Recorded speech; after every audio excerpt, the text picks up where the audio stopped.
Có một cả bé gì cái tụi này lâu quá. Ôi, bé là lâu nè, lâu lâu nhỉ lâu cá nè. Đấy con sẽ bây giờ này thì có tụi này lo. Có sải nhỉ lâu. Có sải Sẽ bây giờ này hồi trả tụi này lo. tụi này lâu tụi gì nè hồi trả. Có sẽ Nè, có sải bé nhỉ tao lâu nè. Giờ bé bắt cha lo xíu rồi. Nè, của tôi tao cho này. Có sẽ của tao cho này. Tại có sẽ của này của yêu thao. Chưa. Cho tè bé giờ gì là. Cười rất là xinh luôn.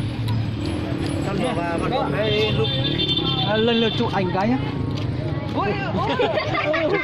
Cho tè là gì. Hay là may mà anh có Gì? một bó đi. Có tụi này lâu hơi chán à? Chụp ảnh nhá. Có tụi này lâu hơi chán à?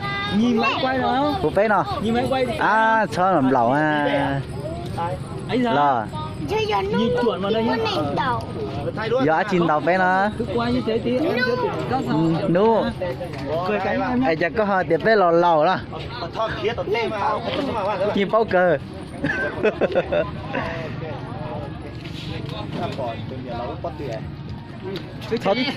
Sao khờ tê mà bé đi chỉ gì à?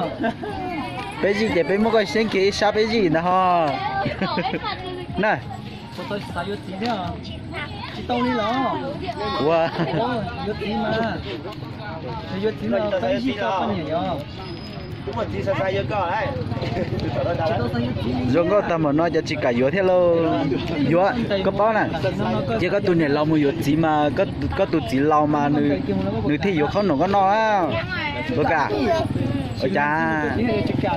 Nữ mà vô ó tụi lúc ba dùng có nó đó có. Có bữa cả.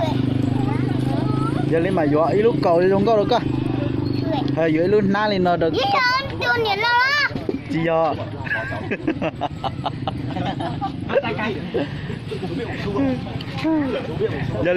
Giờ lên cũng mà dưới luôn nãy à đợi đó có cả cái tiền này lâu vô cũng có bữa cả.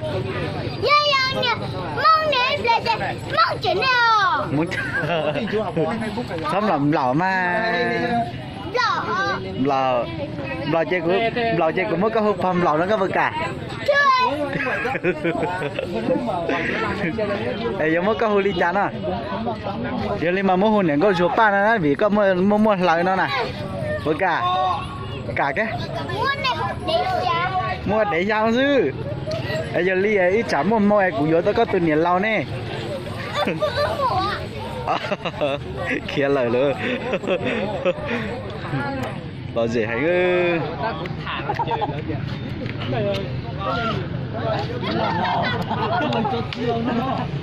Mua thả tụi nó nó mà chỉ trong lim mông. Đấy.